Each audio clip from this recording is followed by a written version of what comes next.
দেখুন যে একটা বিশেষ উদ্দেশ্য নিয়ে হয়তো আপনাদের সামনে আমরা উপস্থিত হয়েছি, কিন্তু তার পাশাপাশি রাজ্যের যে সরকার, তৃণমূল কংগ্রেসের সরকার, সেই সরকারের বিরুদ্ধে বাংলার মানুষ বিভিন্ন সময় তারা গর্জন করেছে, তারা প্রতিবাদ করে রাস্তায় নেমেছে এবং সেই প্রতিবাদ বিগত দিনগুলিতে আমরা আমাদের নদিয়া জেলায় অন্তত আমরা দেখেছি। দক্ষিণ সাংগঠনিক জেলার মধ্যে বিধানসভা নির্বাচনে মানুষ বিজেপিকে ভোট দিয়েছিল, লোকসভা নির্বাচনে মানুষ বিজেপিকে ভোট দিয়েছিল এবং পঞ্চায়েত নির্বাচনেও মানুষ বিজেপিকে ভোট দিয়েছিল। তাই এখান থেকে আমরা পঞ্চায়েত, বিধানসভা এবং লোকসভা আমরা জিততে পেরেছিলাম। কিন্তু মাঝখানে একটা ঘটনা ঘটে যায়, সেই ঘটনা না বললেই নয়। যেহেতু এটা রানাঘাট দক্ষিণ বিধানসভা, 2021 সালে নির্বাচন হচ্ছে, সেই 21 সালে বিধানসভা নির্বাচনে আমরা দেখলাম রানাঘাট দক্ষিণ বিধানসভা থেকে একজন ডাক্তার বাবুকে ক্যান্ডিডেট হিসাবে বিজেপি প্রজেক্ট করলো এখানে।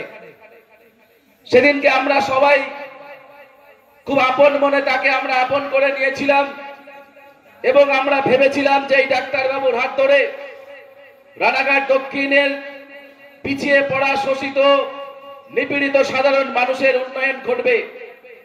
তাই সেদিনকে আমরা দেখেছিলাম মাঝদিয়া থেকে আসার পরেও এই দক্ষিণ বিধানসভার মানুষ সেদিনকে বিজেপিকে সমর্থন করেছিলেন।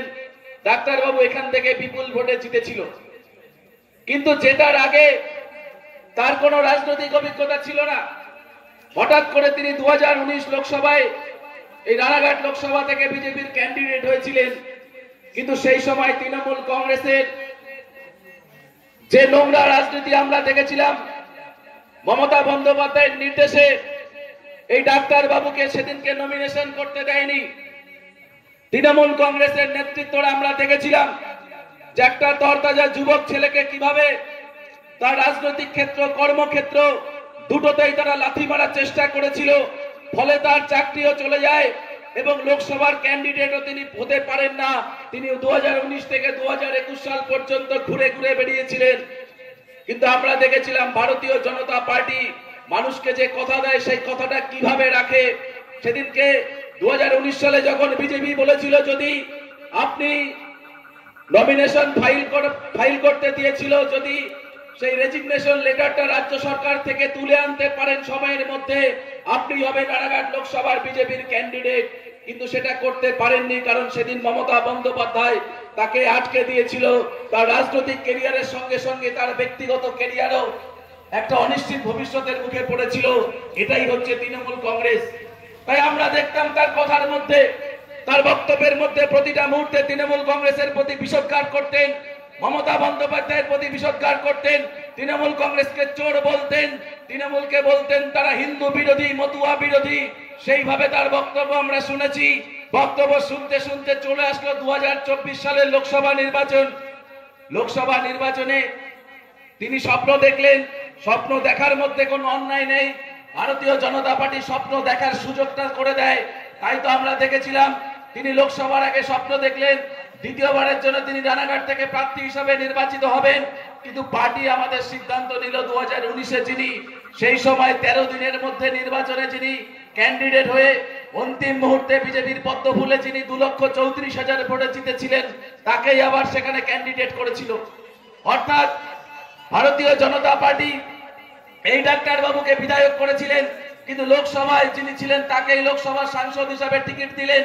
আর আমরা তখনই দেখলাম যে মানুষটি রাজনৈতিক ক্যারিয়ারের শুরু থেকে মমতা বন্দ্যোপাধ্যায়কে চোর বলল, যে মানুষটি তৃণমূল কংগ্রেসকে চোর বলল, ভাইপোকে বলল কয়লা চুরিতে অভিযুক্ত, গরু চুরিতে অভিযুক্ত, সেই ভাইপোর হাত ধরে আমরা দেখলাম 2024-এ কলকাতায় রাস্তায় দাঁড়িয়ে, কোনো মঞ্চে নয়, রাস্তায় একটা জনসভাতে যাওয়ার সময় রাস্তা থেকে পতাকা নিচ্ছেন। পতাকা নিয়ে দেখলাম তার বুকের মধ্যে লিখে দিলেন মামাটি মানুষ জিন্দাবাদ, মমতা বন্দ্যোপাধ্যায় জিন্দাবাদ, অভিষেক বন্দ্যোপাধ্যায় জিন্দাবাদ। এইরকম একটা ধান্দাবাজ স্বার্থপর লোককে আমরা দেখেছিলাম 2024-এ তৃণমূল কংগ্রেস তাদেরকে প্রার্থী করে দিল এই রানাঘাট দক্ষিণ, রানাঘাট লোকসভার উপরে। মানুষ সেদিন সঠিক বিচার করেছিল যে আমরা তৃণমূল কংগ্রেসকে তো অপছন্দ করি, তার পাশাপাশি এই ধরনের ধান্দাবাজ, চিটিংবাজ যারা আছে তাদেরকে আমরা ডাবল ভাবে অপছন্দ করি। তাই তো দেখলাম লোকসভায় এই রানাঘাট দক্ষিণ থেকে ব্যাপক পরিমাণ আবার সকলে মিলে ভারতীয় জনতা পার্টিকে নির্বাচিত করলেন। ভারতীয় জনতা পার্টির পদ্মফুল চিহ্নে আপনারা ভোট দিয়েছিলেন, এই রানাঘাট দক্ষিণের মানুষ ভোট দিয়েছিল। তাই সেদিনকে দেখলাম সেই ডাক্তারবাবুর স্বপ্ন আবার ভেঙে গেল। তিনি ভেবেছিলেন সাংসদ হবেন, রানাঘাটে তিনি লোকসভায় জিতবেন। হারলেন কত ভোটে? 1,87,000 ভোটে সমগ্র রাজ্যের মধ্যে ভারতীয় জনতা পার্টি এখানে ইতিহাস তৈরি করলো। তাই তার দেখলাম তিনি যখন তার সমস্ত কিছু চলে গেছে, নামের পাশ থেকে বিধানসভার বিধায়ক পদটা উঠে গেছে, গাড়িতে এমএলএ লেখা ছিল সেটাও মুছে দিতে হলো, তখন তারা পরিকল্পনা করলো জোর করে হলেও এই রানাঘাট দক্ষিণের বাই ইলেকশনে তিনি জিতবেন।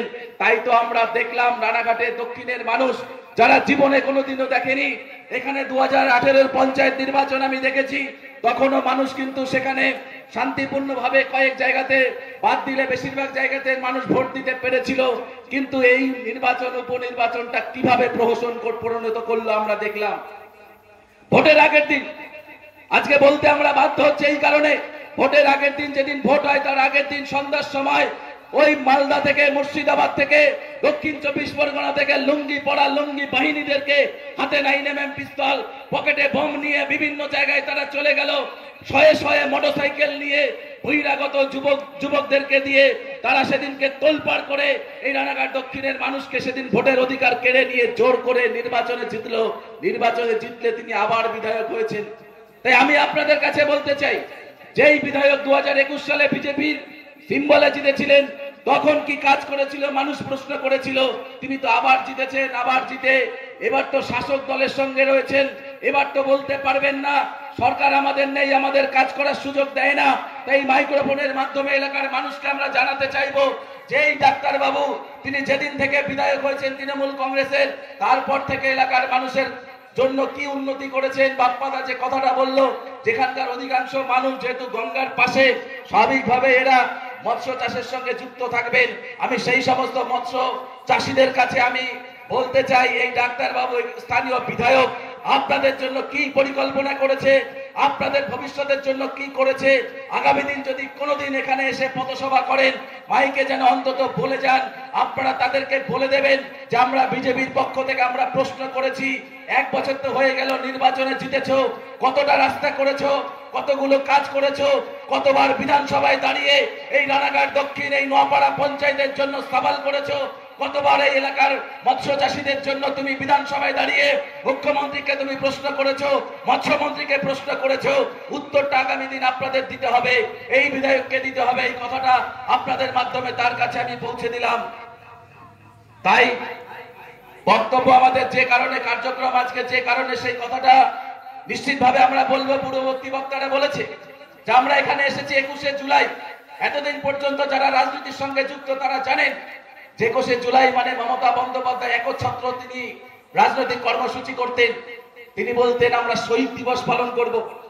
শহীদ দিবস কারা, কেন শহীদ হয়েছিল অনেকেই হয়তো জানেন, অনেকে জানেন না, অনেকে ভুলে গেছেন। ভাই আজকের দিনে যারা তৃণমূল কংগ্রেসের যুবা তৃণমূল, লালচুল কানে দুল, সেই যুবা তৃণমূল যারা বিভিন্ন কলেজে মেয়েদেরকে ধর্ষণ করে, বিভিন্ন কলেজে যারা ইফটিজিং এর সঙ্গে যুক্ত থাকে, তাদের কাছে এই শহীদ দিবসটা আসলে একটা মহোৎসবের মতন। তার কারণ আপনাদের কাছে আমি বলতে চাই, দেখুন 1993 সাল, তখন আমার রাজনৈতিক ভাবে হয়তো জন্ম হয়নি, মানে তখন আমি রাজনীতি করতাম না, হয়তো আমার বোঝারও কথা নয়, কিন্তু এখানে অনেক সিনিয়র মানুষ আছেন যাদের হয়তো মনে পড়বে সেদিনের কথা। 1993 সালে সদ্য বিধানসভা নির্বাচনে কংগ্রেস হারার পরে মমতা বন্দ্যোপাধ্যায় এবং কংগ্রেস যখন ধীরে ধীরে অপ্রাসঙ্গিক হয়ে যাচ্ছেন, তখন মমতা বন্দ্যোপাধ্যায় বাংলার একটা জ্বলন্ত ইস্যু নিয়ে আন্দোলন শুরু করলেন। তিনি বললেন আমরা সচিত্র ভোটার কার্ড চাই, আমরা সচিত্র ভোটার কার্ডের দাবিতে 21শে জুলাই 1993 সালে কলকাতার মহাকরণ, যেখানে সেই সময় মুখ্যমন্ত্রী জ্যোতিবাবু বসতেন, সেই মহাকরণ অফিস তারা ঘেরাও করবে, আইন অমান্য আন্দোলন করে।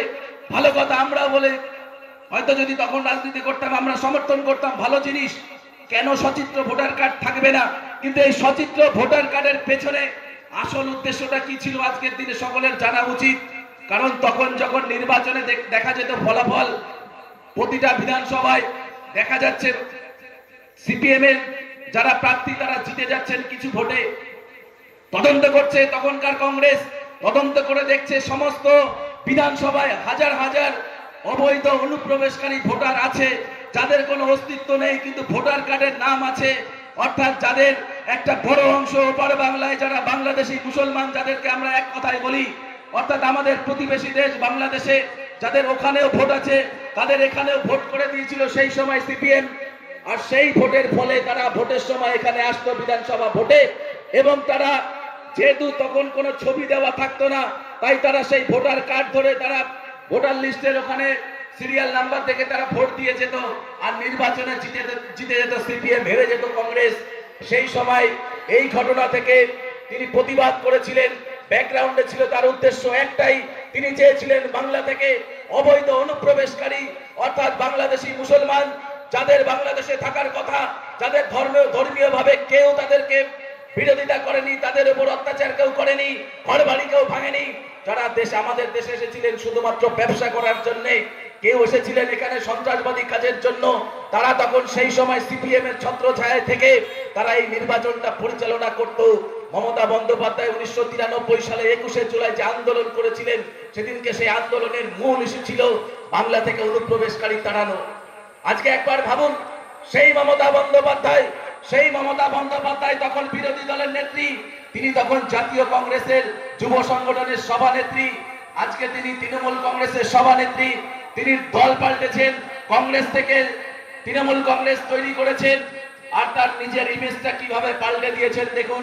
সেদিনকে তিনিও দায়িত্বহীন ভাষায় ঘোষণা করেছিলেন বাংলায় একটা বড় অংশ অবৈধ অনুপ্রবেশকারী বাংলাদেশি ভোটার আছে, যাদের বাংলাদেশেও ভোটার আছে, এখানেও ভোটার আছে, তাদের বিরুদ্ধে সেদিন আন্দোলন করেছিলেন।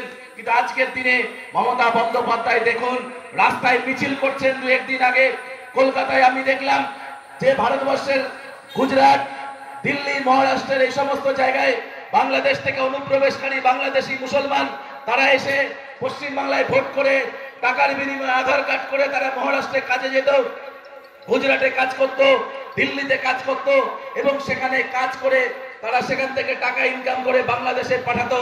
এরা প্রত্যেকে অবৈধ অনুপ্রবেশকারী। তাদেরকে ধরে ধরে নির্বাচন কমিশন যখন তাদের আইডেন্টিফিকেশন কার্ড চেয়েছে, প্রমাণপত্র দেখাতে বলেছে, তখনই মমতা বন্দ্যোপাধ্যায়, তৃণমূল কংগ্রেস তারা প্রচার করছে বিজেপি নাকি বাঙালি বিরোধী। তাই আপনাদের কাছে আমরা বলবো, যদি কোনো তৃণমূলের নেতা আপনার এলাকায় এসে মাইকের মাধ্যমে বক্তব্য রাখে যে বিজেপি বাঙালি বিরোধী, তাদের কাছে শুধু বলবেন যে সমস্ত বাঙালিদের কথা আপনারা বলছেন তাদের নামটা একবার বলুন। তারা কোন বাঙালি দেখবেন, সেই বাঙালি কেউ বাঙালি হিন্দু নয়, তাদের একটা মেজরিটি 95% বাংলাদেশি মুসলমান, আর বাকি যে 10% আছে তারা রোহিঙ্গা, যারা মায়ানমার থেকে এসেছে। এখানে এক বক্তা বলে গেছিল সেই কথা, অর্থাৎ আমরা যারা বাঙালি হিন্দু তাদের সাথে এই ঘটনার কোনো মিল নেই। বাঙালি হিন্দুরা একমাত্র ভারতীয় জনতা পার্টিকে সাপোর্ট করে, তাই ভারতীয় জনতা পার্টিও সেই বাঙালি হিন্দুদেরকে তাদের ছত্রছায়ায় রাখার জন্য তারা দৃঢ় প্রতিজ্ঞ। তাই আপনাদের কাছে আমরা বলবো, আজকে 21শে জুলাই কর্মসূচিতে তৃণমূল কংগ্রেস যতই আপনাদেরকে মিথ্যা কথা বলুক, যতই আপনাদেরকে ডাইভার্ট করার চেষ্টা করুক বাঙালি বাঙালি সেন্টিমেন্ট করে, মনে রাখবেন বাঙালিদের সঙ্গে মমতা বন্দ্যোপাধ্যায়ের কোনো সম্পর্ক নেই।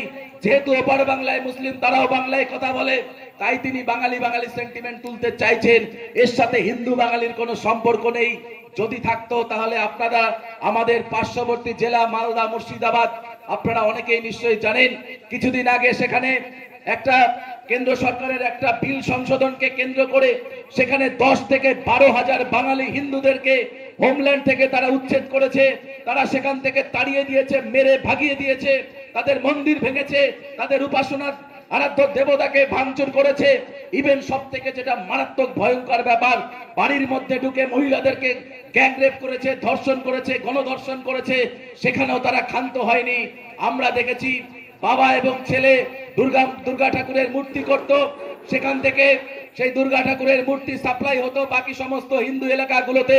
তাই সেই সময় ওই উগ্র মুসলিম যারা ধর্মীয় ভাবে উগ্রতা রয়েছে, তারা সেদিনকে সেই সুযোগ নিয়ে আমরা দেখেছিলাম সেই পালবাড়ির বাবা এবং ছেলেকে ঘরের মধ্যে ঢুকে কুপিয়ে বুকের ওপরে দাঁড়িয়ে কুপিয়ে কুপিয়ে সেই বাবা ছেলে দুজনকেই ধ্বংস করে হত্যা করেছিল। তাদের উদ্দেশ্য ছিল একটাই, যে এই পালবাড়ির কোনো ভবিষ্যৎ যদি বেঁচে না থাকে তাহলে পালবাড়ি থেকে দুর্গা পুজোর মূর্তি তৈরি হবে না, পালবাড়ি থেকে কালী পুজোর মূর্তি তৈরি হবে না, ফলে হিন্দুরা সেখানে আর কোনো দুর্গা উৎসব কালী পুজোর উৎসব করতে পারবে না। এই উদ্দেশ্য নিয়ে সেদিনকে আমরা দেখেছিলাম মুর্শিদাবাদের শামসেরগঞ্জে বাবা এবং ছেলেকে ওই তৃণমূল কংগ্রেসের আশ্রিত দুষ্কৃতীরা তারা কুপিয়ে খুন করেছিল। পরবর্তীকালে তার নাম প্রকাশিত হয়, রাজনৈতিক ধর্ম প্রকাশিত হয়ে গেল। আমরা দেখলাম নামের পাশাপাশি বামফ্রন্ট মার্ক্সবাদী কমিউনিস্ট পার্টি আলিমুদ্দিন স্ট্রিট থেকে সাংবাদিক সম্মেলন করছেন। সাংবাদিক সম্মেলন করে বলছে, তারা বোঝানোর চেষ্টা করছে, তোরা হিন্দুদের বাড়ি ভেঙেছিস, আমাদের কোনো দুঃখ নেই, হিন্দুর বাড়ি লুটপাট করেছিস, আমাদের বাড়ির কোনো দুঃখ নেই, কিন্তু আমাদের দলের দুটো কর্মীকে কেন মার্ডার করলি? বামফ্রন্টের সেদিনকে আলিমুদ্দিন স্ট্রিটে যে সাংবাদিক সম্মেলন ছিল সেটাকে যদি আমরা একটু ডিপলি ভাবি তখন আমরা এটাই দেখব, তাদের বক্তব্যের মধ্যে একটা কথাই, তারা শামসেরগঞ্জের যে হিন্দুদেরকে উচ্ছেদ করছে সেটা নিয়ে একটা কথাও বলেনি। তারা শুধু বলছে ওই দাঙ্গায় যারা মারা গেছে তারা দুজন সিপিএম এর কর্মী ছিল, সেই দাঙ্গায় যে দুজন মারা গেছে তারা সিপিএম এর নেতৃত্ব ছিল, এই একটা কথাই তারা বলেছিল। কিন্তু একবারের জন্য সিপিএম সেদিনকে ঘোষণা করতে পারেনি যারা সেদিনকে মারা গেল তারা হিন্দু, যারা তাদেরকে মেরেছিল তারা প্রত্যেকে মুসলিম ছিল, যাদের বড় অংশ বাংলাদেশের সঙ্গে সম্পর্ক আছে, বাংলাদেশের জঙ্গিদের সঙ্গে সম্পর্ক আছে। এই কথা বলার ক্ষমতা সিপিএম এর নেই, এই কথা বলার ক্ষমতা তৃণমূল কংগ্রেসের নেই, এই কথা বলার ক্ষমতা জাতীয় কংগ্রেসের নেই। কিন্তু আমরা বুক চিতিয়ে সেদিনকে বলেছিলাম যারা মারা গেছে তারা প্রত্যেকে সিপিএম করুক, তৃণমূল কংগ্রেস করুক, আমার ভাই, আমার সনাতনী হিন্দু পরিবারের তারা আমাদের আত্মীয়, তাই তো আমরা সেই সময় তাদের পরিবারকে আমরা আইনত সহযোগিতা দিয়েছি, আমরা আমাদের সাধ্য মতো আর্থিকভাবে সহযোগিতা করেছি, তাদেরকে আমরা কলকাতায় নিয়ে গিয়ে থাকার ব্যবস্থা, খাওয়ার ব্যবস্থা করেছি, আইনত সহযোগিতা দিয়েছি। আমরা একবারও দেখিনি লোকটা সিপিএম করত, কংগ্রেস করত। এবং মারাত্মক একটা ঘটনা আমরা দেখলাম যে শামসেরগঞ্জ থেকে গঙ্গা পার হয়ে যখন হাজার হাজার মানুষ ওপারে মালদার একটা হিন্দু এলাকায় গিয়ে সেখানে তারা টেন্ট করে স্কুলে থাকছেন, সেখানে দেখলাম একজন তৃণমূলের বুথের সভাপতি। ভাবুন, আজকে এখানে যারা হিন্দু মানুষ আছেন, যারা তৃণমূল কংগ্রেস করেন, এই ঘটনা বোধহয় আপনাদের সকলের বোঝা উচিত যে সেই টেন্টে বাড়িঘর দুয়ার ছেড়ে পালিয়ে এসছেন ওখানকারই এক তৃণমূলের বুথের সভাপতি। তিনি যখন তার বাড়িতে আক্রমণ হচ্ছে নিশ্চয়ই তিনি বলেছিলেন যে আমাকে ছেড়ে দে বাবা, আমি তো তৃণমূল কংগ্রেস করি, আমার দলের নেতৃত্ব মমতা বন্দ্যোপাধ্যায়। কিন্তু সেদিনকে তার বুকের উপরে লাথি মেরেছিল যে তুমি তৃণমূল করো, তুমি সিপিএম করো, আমাদের কিছু যায় না, আমাদের চোখের সামনে লক্ষ্য একটাই, তুমি হিন্দু আর আমরা হিন্দু শূন্য করব। এই লক্ষ্যমাত্রা নিয়ে সেদিনকে আমরা দেখেছিলাম ওই দানব চেহারা শামসেরগঞ্জ থেকে হাজারো হাজারো হিন্দুদেরকে তাড়িয়ে দিল, সেখান থেকে প্রতিবাদ করার সাহস পায়নি তৃণমূল কংগ্রেস। তারা শুধু বলেছে এই ঘটনার পেছনে নাকি বিজেপি জড়িত আছে, শুধু একটা কথা বলে ছেড়ে দিল। দেখবেন যখনই যেখানে হিন্দুরা আক্রান্ত হবে তাতে তৃণমূলের যদি বুথ সভাপতিও আক্রান্ত হয় বলে দেবে বিজেপি জড়িত আছে।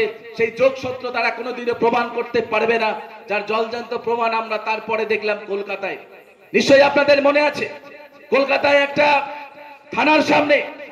থানার সামনে সরকারি জায়গায় জোর করে একজন ব্যক্তি ধর্মীয় ভাবে যিনি বিশেষ সম্প্রদায়ের মানুষ, তিনি ব্যবসা বাণিজ্য করতেন কোথায়, যেখানে আমাদের তুলসীর পিঁড়ি ছিল, সেই তুলসীর পিঁড়ির পেছনে ছিল আমাদের মহাদেবের মন্দির। যেমন এখানে মন্দির আছে, সেই রকম একটা জায়গায় একজন অন্য ধর্মের মানুষ জোর করে সেখানে ব্যবসা করা শুরু করে দিল তুলসীর পিঁড়িকে ভেঙে।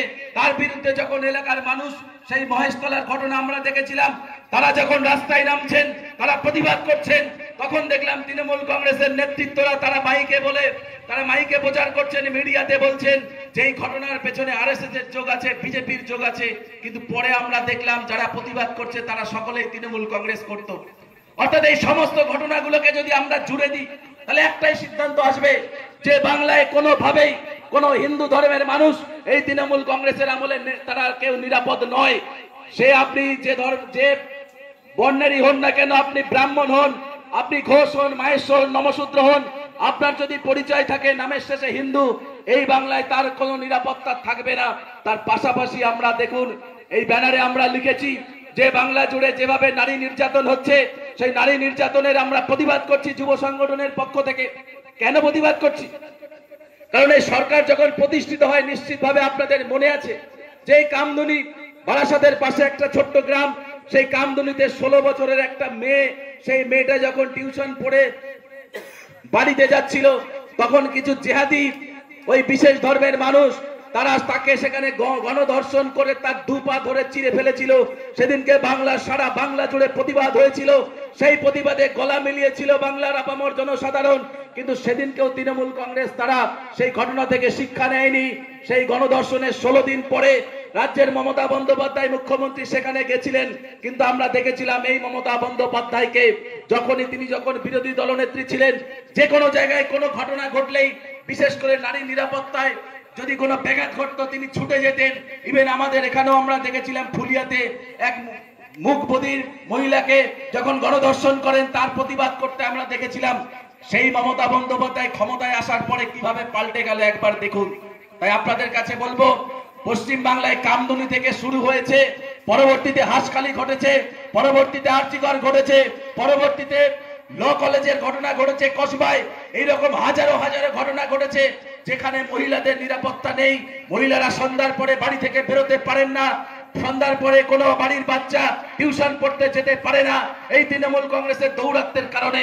তাই আমরা ডাক দিয়েছি, 21শে জুলাই ডিম ভাতের সভা হবে না, 21শে জুলাই চোরেদের সমাবেশ হবে না, 21শে জুলাই সমাবেশ হবে পশ্চিমবাংলা জুড়ে নারীদের সম্মান রক্ষার্থের লড়াই, পশ্চিমবঙ্গ জুড়ে মা বোনেদের ইজ্জত রক্ষার্থের লড়াই।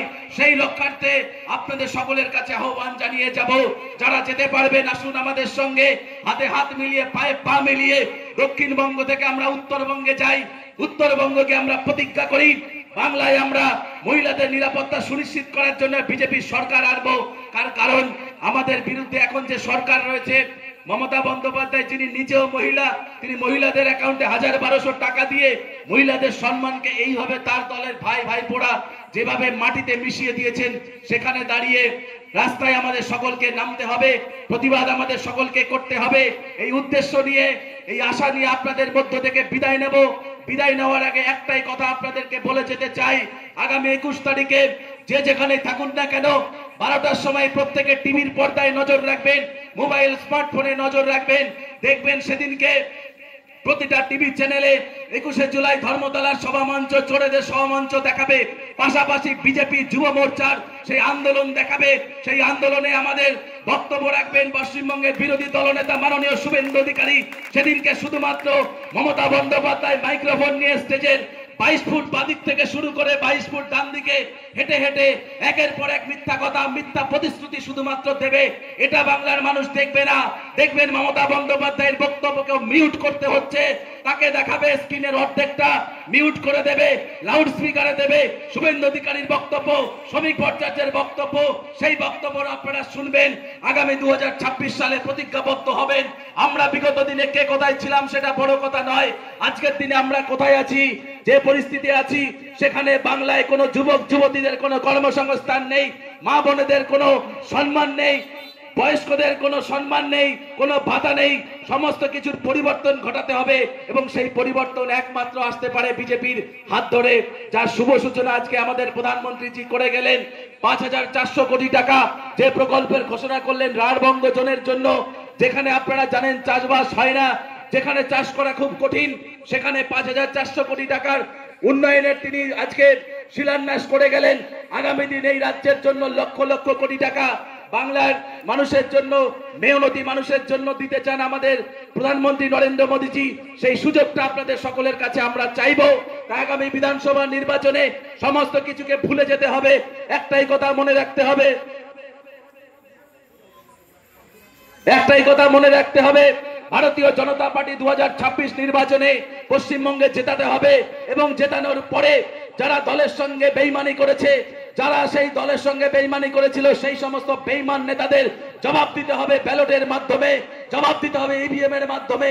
এই কথা বলে আপনাদের সকলের কাছে আমি কৃতজ্ঞতা স্বীকার করে আমি আমার বক্তব্য শেষ করব। জয় হিন্দ, বন্দে মাতরম, ভারত মাতা জয় হোক। সকলকে আরেকবার ধন্যবাদ।